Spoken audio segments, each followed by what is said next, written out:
you evidenced? How can you evidence? What evidence do you have that gives me the confidence that I can trust you right now? Especially with my business?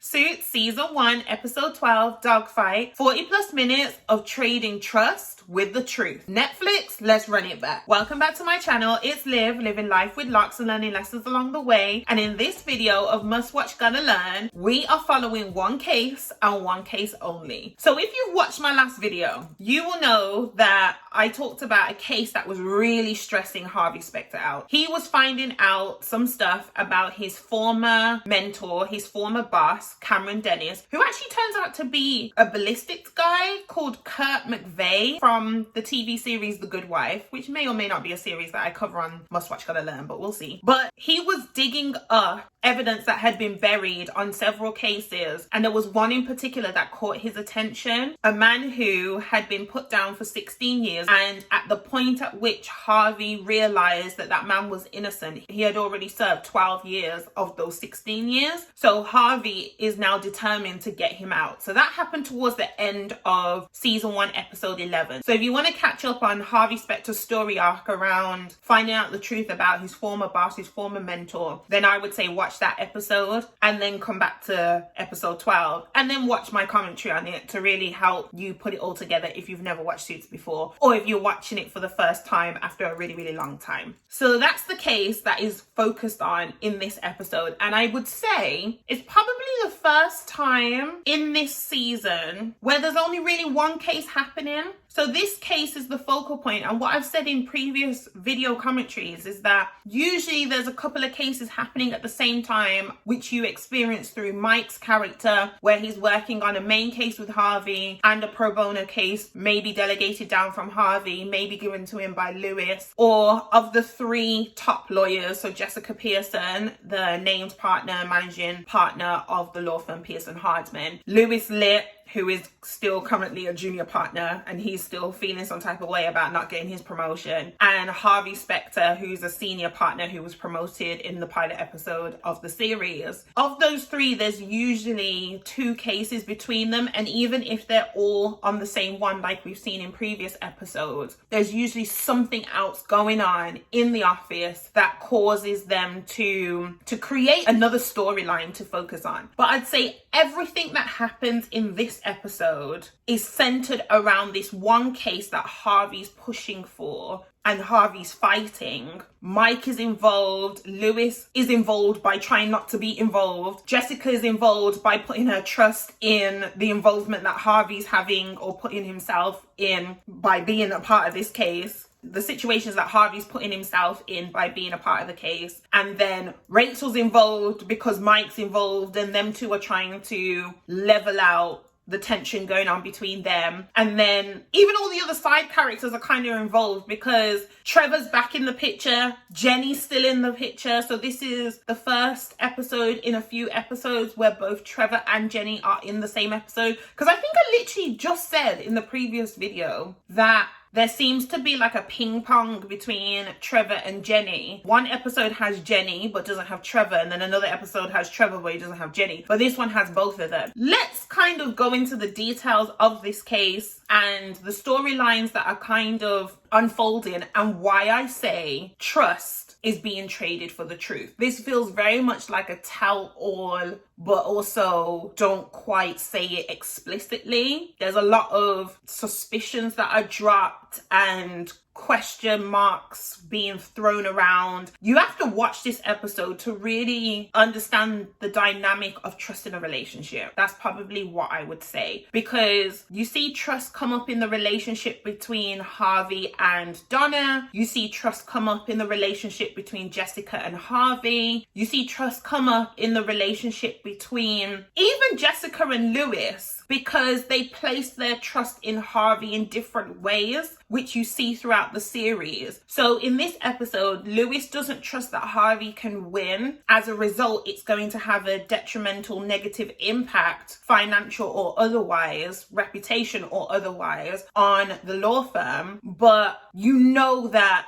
Lewis does rate Harvey as a lawyer, as a good lawyer, as a solid lawyer. But you see that Lewis is toying with that, and he's trying to play up to the partners to try and get the partners on his side because he still has this level of insecurity around Harvey. So you've got that. So whilst you don't see Lewis trust Harvey, you see him wrestle with trusting what Harvey can do in this episode. And then you've got trust battles between Mike and Jenny, because Jenny's trying to figure out if she can trust Mike or trying to trust Mike. And then they're trying to figure out, can they trust each other to do or not do, say or not say what the truth is to Trevor? Can they trust Trevor to sit with the truth of what's going on with them two, their new budding relationship, and not flip out about it? And not go MIA or not go AWOL or anything like that. And then you've got the trust in the friendship between Mike and Trevor in isolation of Jenny, because obviously not only does Mike feel some type of way about keeping a secret away from Trevor, that he is now seeing Trevor's ex, which is Mike's current girlfriend Jenny, but Mike now knows that it's not just that in isolation. He told Trevor his secret. So can he trust Trevor to keep that quiet? Or is Mike even thinking about whether Trevor would use that against him when he finds out about Mike and Jenny's relationship? It's a trust matrix. Like, there's just so much to be careful of in terms of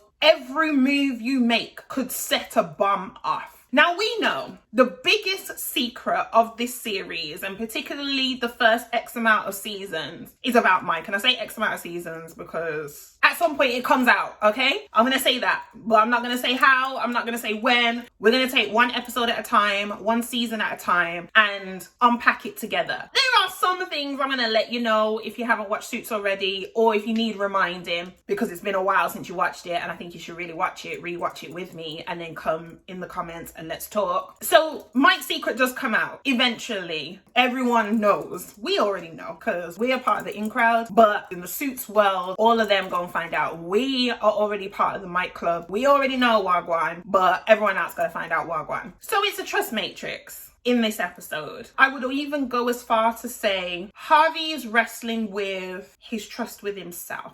Can he trust himself to get this man out of prison? This innocent man, this man he knows deep down. He trusts his gut now, his new gut. Because obviously, what I haven't added to the context, because I really feel like you should watch the episode for yourself and then come and pull it apart with me over here. Harvey's the one who sentenced this man to prison. So obviously, at the time of that conviction, when Harvey was working for the DA office, he believed this man to be guilty, and that's why he fought so hard to get him imprisoned. But now Harvey's literally going up against himself. And I mentioned this in the previous episode, or about the previous episode in my previous video. I don't know whether to call these videos or episodes at this point, because I feel like I'm a series within myself. Harvey was very stressed out, and you could see the turmoil that was brewing within him. So it was almost like he was having an internal battle, and now it's an external war. Does that make sense? Harvey was battling so many different thoughts and ideals and truths, questioning everything that he had known up until that point. And then now he's like,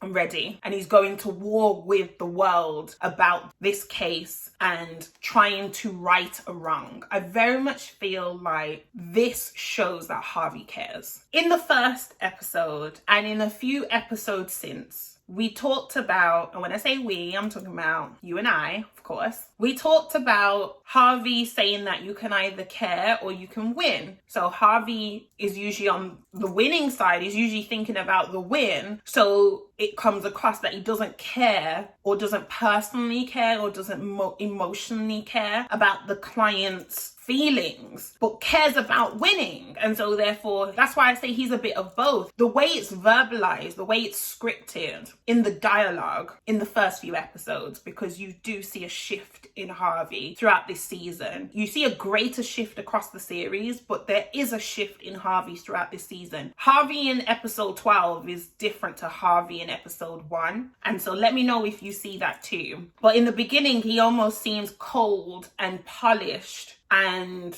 cutthroat, but in a very charming way. And it's like, Mike, you care too much. And by caring too much, you can compromise your position and cause yourself to not win, become short-sighted of something, create a setback for yourself, or have to work harder rather than smarter. And you see that across several episodes where Harvey's trying to teach Mike to control his emotions, especially when he's in the face of the opposition, or even when he's in the presence of his client. Have composure. Trust yourself and do what is right. Do what is needed to get the job done. These are all the things that you see Harvey teach Mike throughout this series, this season. But with Harvey now, it's almost like that polished exterior has cracks in it, has a blemish here and there. It's not as flawless as it once appeared. So you're seeing the rougher edges of Harvey, and now you're seeing him care more. And you're realizing that he's always been a caring person. And so that's why he made the decision to right a wrong. He's now saying, what I did was wrong X amount of years ago. This man is innocent. I have to be the one to correct it because it was my mistake. Or he's taking responsibility. He's taking accountability for his actions. It's like when when you hear the phrase, you can't change the past. I believe what Harvey's trying to do is, with knowing that he cannot change what he did 12 years ago or 12 years prior to the situation he's in now, based on the number of years that Clifford Danner has served in prison. So Clifford Danner is the client that Harvey's trying now to represent to get out of prison. It's almost like, I cannot undo what I did back then, but there is something I can do now in the present day that can mean the future for that individual will be better than what their past was. There's this saying, I think it's a Chinese proverb, but I could be wrong, that goes, the best time to plant a tree was 25 years ago. The second best time is now. So all you have is now. I think that that's what Harvey's trying to teach us, because, I see these fictional characters in this fictional series as real life scenarios being played out by people who could really exist, people who are really in these situations. And it's just a reminder that all you have is now. All you have is this current moment. Even if you sit with, which is what Harvey was doing towards the end of the previous episode, even if you sit with the wrongs that you had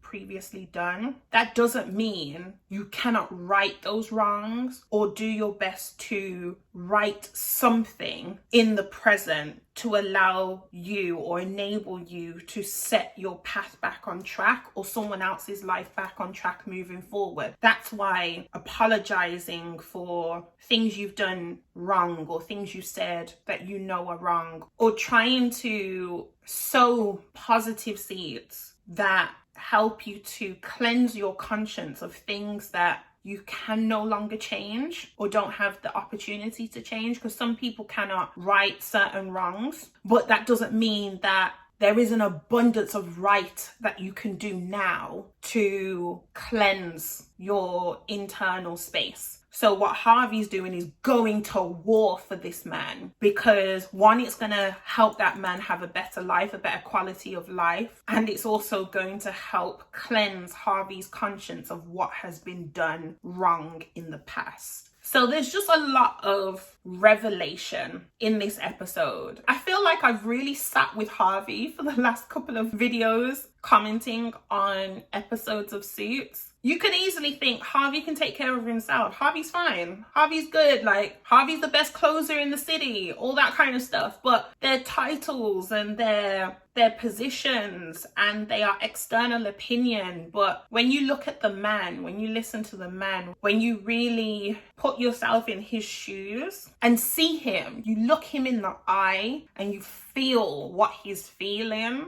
it's like, rah, there's a lot more depth to this person. This person is vulnerable as well. This person has been subjected to pain and to hurt and to false intentions, poor intentions. If you think of his mentor who put him in this position, you don't see him in this episode. I think Cameron Dennis circles back at some point at a later date, but you don't see him in this episode. He's replaced by another DA. He's out of the picture, but Harvey still has to deal with this matter. And he has to deal with this matter going up against a man who replaced his former mentor, who put him in this position. So that's quite a complex landscape for Harvey himself to navigate. And this person that he goes up against, the new DA, I knew I recognized him as soon as he came on the screen. He's called Terrence Wolfe. The character's Terrence Wolfe in the series. I don't know how many episodes he's in, but I know he was in this one. And as soon as I saw him, he played Vogler in House. If you've watched the series House, which is a brilliant series, I love that so much. I just love the way that Dr. House, the focal character, how he speaks to people. I know it's not necessarily polite, but he's just very direct and just low EQ, just gives it to you as it is. I don't know, there's something about that character that had me hooked from the first episode. It's very cheeky. He's not charming and poised like Harvey is, but he's gritty and he's honest. I'm a person who just loves the truth. I respect the truth. I don't always like it. The truth is not always something that you like to hear, or is not always comfortable to sit with. But I can respect if someone's being honest and they're speaking respectfully. They're being respectful with their honesty or with the truth that they're sharing. But I'd rather people just be straight up, just say it as it is, so that you're not leaving the other person guessing or wondering, or I don't know, leaving holes in their foundation so that they've got to then stem the flow of blood later on down the line, like what Harvey's doing. He's like, he thought his mentor was showing him the right way, but Harvey started to get bad vibes and he was like, I'm out of here. And he chose a mentor, one that he thought was more straight and true, which is what Jessica is. Jessica doesn't always say things that Harvey likes, but because she is honest and she's direct with him, he can respect that. Whereas Cameron Dennis was sneaky and conniving, and that's what I was saying about Lewis. I find it hard to trust him. So even when I don't like him, I also can't even respect him because he doesn't feel like a man of his word. And I'm sorry, but I'm not sorry. There's nothing like a man of his word or a woman of her word, like someone who holds true to what they say they're gonna do, or they hold themselves accountable to who they say they are. They show it to you repeatedly, consistently. Say what you mean and mean what you say. Like, we ain't asking for much around here. That's all we're saying. Like, if you don't feel like you can uphold what you say, don't say it. Don't say it. Now, outside of the matrix of trust and the circle of trust, there are a couple more other things that I'd like to comment on about this episode. And one of them is, if you watch legal dramas, if you watch films or TV series that are built around courtroom scenes or lawyers, solicitors, legal representation, it is likely that you've come across the phrase or the saying, it's not just about what's the truth, but it's what you can prove in court. And so building on the trust matrix, but going at an angle slightly, I want to come back to that key trio at the top end of the law firm as it pertains to our character focus points. So Jessica Pearson, Harvey Specter, and Lewis Litt. In the beginning of the episode, Harvey's taking this case. He doesn't care what anyone says. He's moving forward with this case. And Lewis Litt and Jessica Pearson are on opposing sides about this. Lewis is of the mindset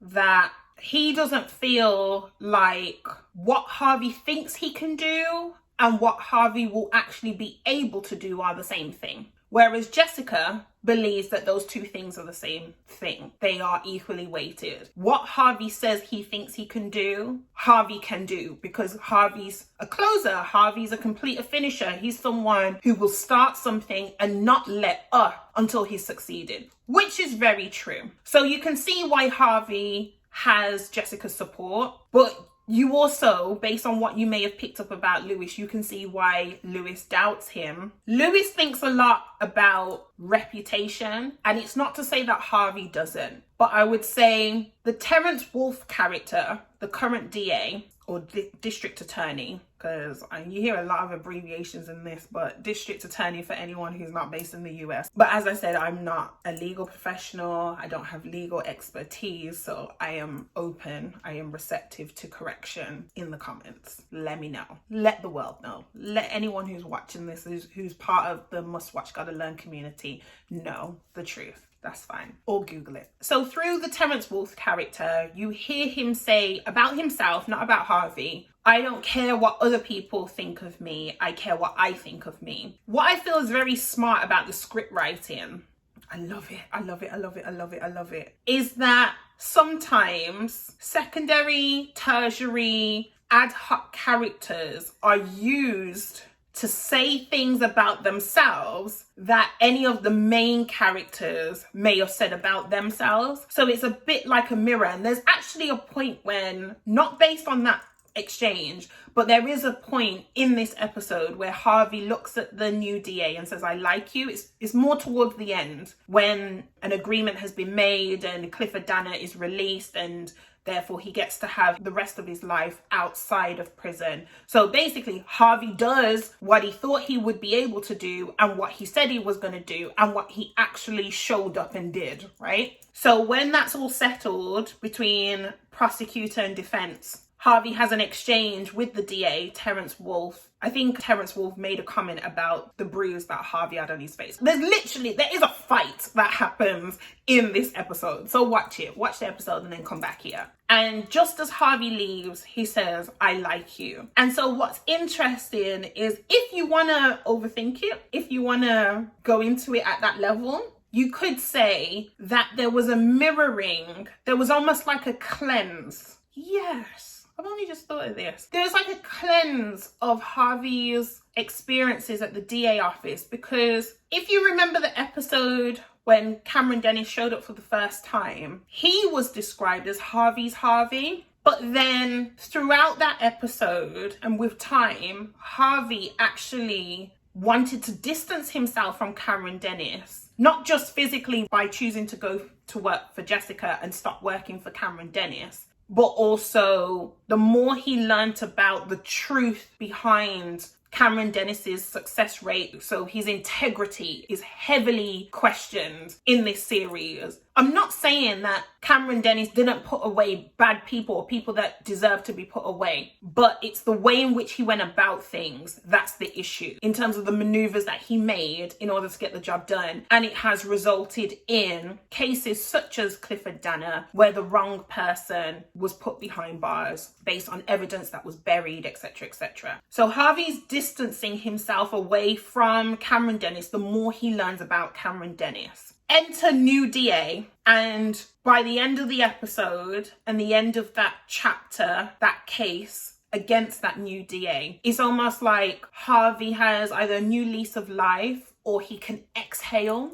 I would say he was probably inhaling a lot over the last few episodes, just questioning things and having a lot of uncertainty and feeling very uneasy about a decision that he made or actions he had taken in the past, or the person he was learning from, the person he looked up to. And so to finish the episode liking the current DA and the DA saying something, not saying that Harvey picked up on this, but I picked up on this, that means we picked up on this because I'm sharing it with you if you didn't pick up on it on your own, because that's what Olivia's here for, to help you see things that you may not have seen before. But that's why I say, let me know what you saw, just in case if I didn't see it, I can learn from you as well. But I feel like it was a cleansing, like a full circle moment where Harvey can now exhale and know that he has righted a wrong, and there's now a DA in place that he can now respect because for a while it was almost like Harvey was free falling, because we don't know the actual time span of which these events are occurring, because we're watching it one episode at a time. But in the world of Suits, you don't know if it's days or weeks or whatever that these things are happening. But whatever that time frame was, I feel like that was a full circle moment where Harvey can be like, okay, I left the DA office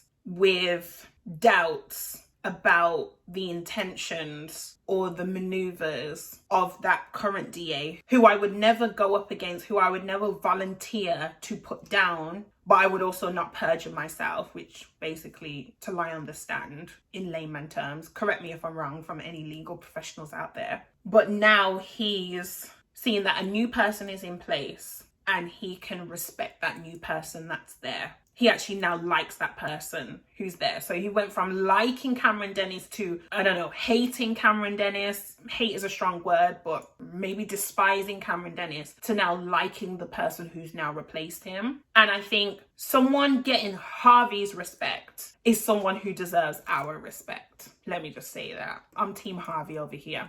I don't agree with everything he says or everything he does, but I am a fan of Harvey. You know that because I said that in the first video. But what I will say is that it did bring up Donna and Harvey's relationship, and Jessica steps in. Jessica steps in to defend Donna against Harvey. Harvey felt like Donna had become a traitor to the trust that they had within their relationship, because she kept something from him and then used it to help him. But because she didn't tell him that she had something to use to help him, he felt some type of way, understandably. But what I like is that the relationships are actually so tight in that law firm that Donna could trust Jessica to use the information that she had obtained from way back when to support Harvey, protect Harvey against a man who didn't deserve protecting, Cameron Dennis. So when Jessica defends Donna, there's actually a moment when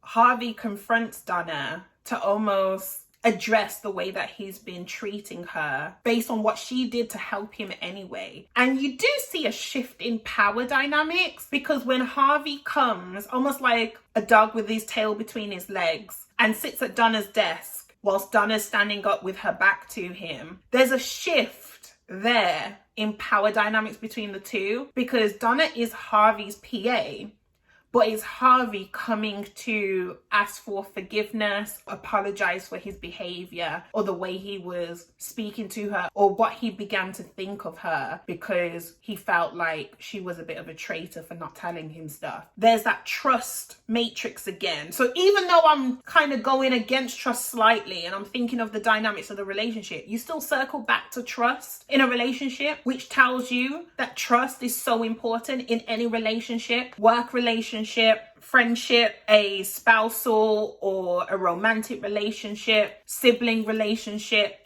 any type of relationship that you have. You need a level of trust there. But it's like, trust cannot just appear. You have to show me. You can't just tell me to trust you, but you can tell me to trust you if you show me that I can trust you. So Harvey could say to Jessica, trust me. And Jessica can trust Harvey because Harvey has previously shown that she can trust him. Whereas Lewis, if Lewis looked in my face right now and said, trust me, Olivia, I'd be like, don't know if I can, because you've been moving mad. I don't rate it.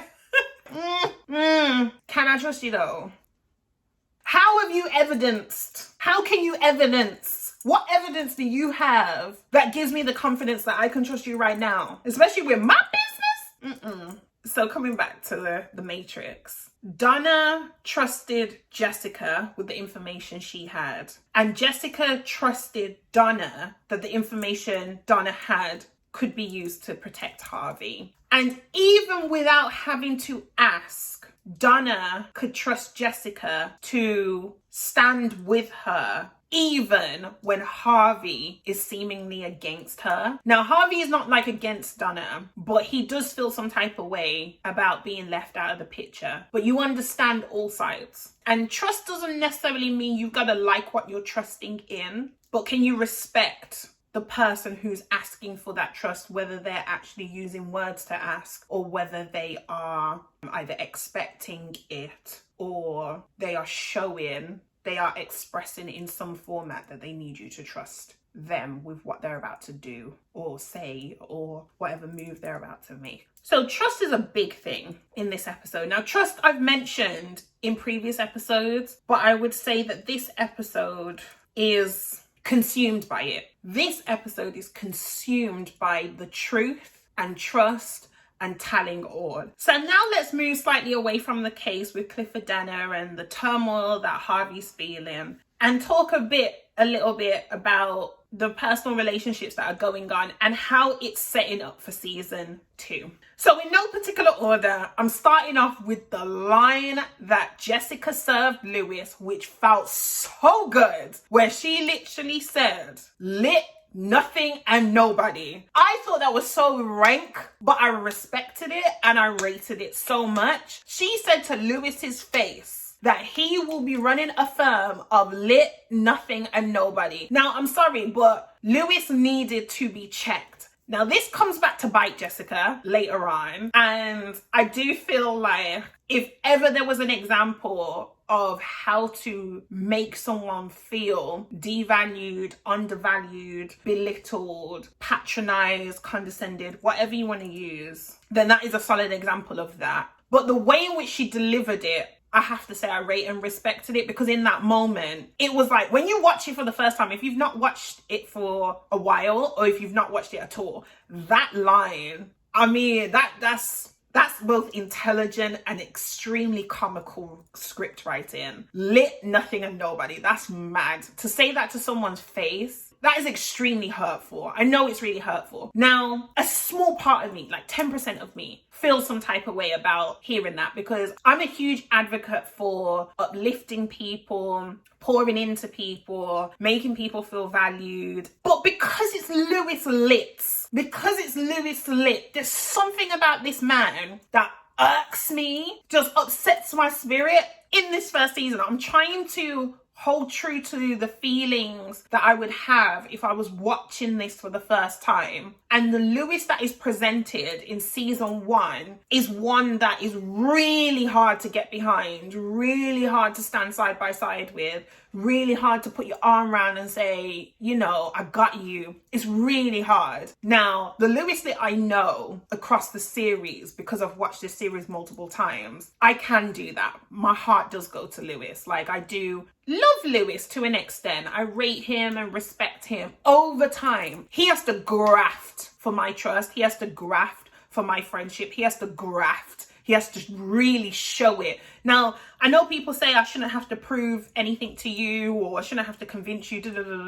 Let's get to the real of it, that these are still fictional characters. But for me, I would say, if we were thinking of a real life situation, it's about the content of someone's character, and the content of Lewis's character is extremely questionable. So it's hard for me to naturally want to trust and side with him. And so therefore, in that case, you've almost got to show me your good nature, show me your good character, show me your honesty, show me your integrity, show me your sense of care and consideration and compassion for other people. And you got me. Then there's no convincing or proving to me, because you're doing it anyway. You're doing it naturally. It comes out of you. It oozes out of you. It's you. It's your core. But because Lewis's core is not that in season 1, if he asks me to side with him, I would be like, you need to prove it. You need to show me that there's something about you that makes me want to have you around me. Because the character that you're presenting right now, it doesn't work for my circle of influence. My circle of influence is too precious to have you in it and taint the other people in it and me. I'm trying to have boundaries and ensure that the people in my circle of influence are a positive, humane representation of me, and I'm a positive and humane and fair and compassionate representation of them. That's why they say, if you want me to tell you about you, show me the 5 people closest to you, because your circle of influence is powerful. Doesn't matter who you have around you, good, bad, or indifferent, it's a reflection. It will be a reflection, because if it didn't feel right, if it wasn't you, you wouldn't have those people around you. And so with Lewis, you gotta show me, you gotta prove to me that you're of good nature, where I'm like, either I want to feed off your energy so that I can have that as well, or I feel like my light shines and you'll be receptive to it. Like, there's got to be that healthy mutual exchange. I got to be able to look you in your face and know that you're an honest, true person. You may not always say things the right way or do things the right way. I'm not asking you to be perfect, but can you hold yourself accountable? Can I trust you? But if you can be sneaky and conniving and all of that with the next person, that means if anything goes wrong between us two, if we have a bit of a hiccup, a bit of a disagreement, what's going to stop you from doing that about me, or doing that towards me, or treating me that way? Which is what Lewis does. That's why I said in a previous video, he turns on his own teammates. Who does that? Why would you want someone who turns on their own teammates for no valuable, viable, valid reason? Why? Around you? No, thank you. No, thank you. No, thank you. No, thank you. Be blocked and blessed, as they say. Healing, happiness, health. Bye. It's okay. We're not for each other. You go do your thing, I'll do my thing. So yeah, there's a lot of personal relationship dynamics, even to the point of, and this is where I'm definitely wrapping up, because I know I said I was only going to do a couple more points, but once I get talking about the episode, it's almost like everything starts coming back to life and I want to speak about everything. But what I will say is that the way that this season finishes, literally the last exchange, the last scene of the episode, is Trevor trading trust to tell all on the truth to Jessica about Mike, because he found out that Mike is seeing Jenny through Rachel, who actually left a voicemail on Mike's phone that Trevor listened to. So that's quite a matrix within itself. You had no business being in my business, answering my phone or listening to my voicemail. So you could argue that Mike had every intention of telling Trevor, but Trevor inserted himself into Mike's life by answering Mike's phone, listening to his voicemail, then finding out about Mike and Jenny's relationship from Rachel, but Rachel didn't know that she was telling Trevor, so it's not like Rachel outed Mike and Jenny's relationship. But because Mike left his phone, he'd been leaving his phone haphazardly throughout the episode, Trevor then came across it. And so then Trevor was like, rather than confront Mike about his relationship with Jenny, I'm gonna go and tell Jessica that she needs to be suspicious of you and Harvey, because there's a lie, a very big lie, that they've been keeping from you. So that's how the episode ends. So it's about to get really messy in season 2, and I'm ready for it. Super, super ready for it. So if you want to watch season 1, season 2, and all the other seasons of Suits with me, then like, comment, and subscribe, and hit that notification bell so that you do not miss an upload of any episode or any season or any series that I cover on Must Watch Gotta Learn. See you in the next one. Thank you for watching another video on Must Watch Gotta Learn. You can find more commentary for Suits season 1 on my channel. And if you want to be the first to watch any new season or series, then subscribe to my channel. On Must Watch Gotta Learn, we turn our favorite fictional TV series into real life lessons. It has never been more fun to binge watch a rerun.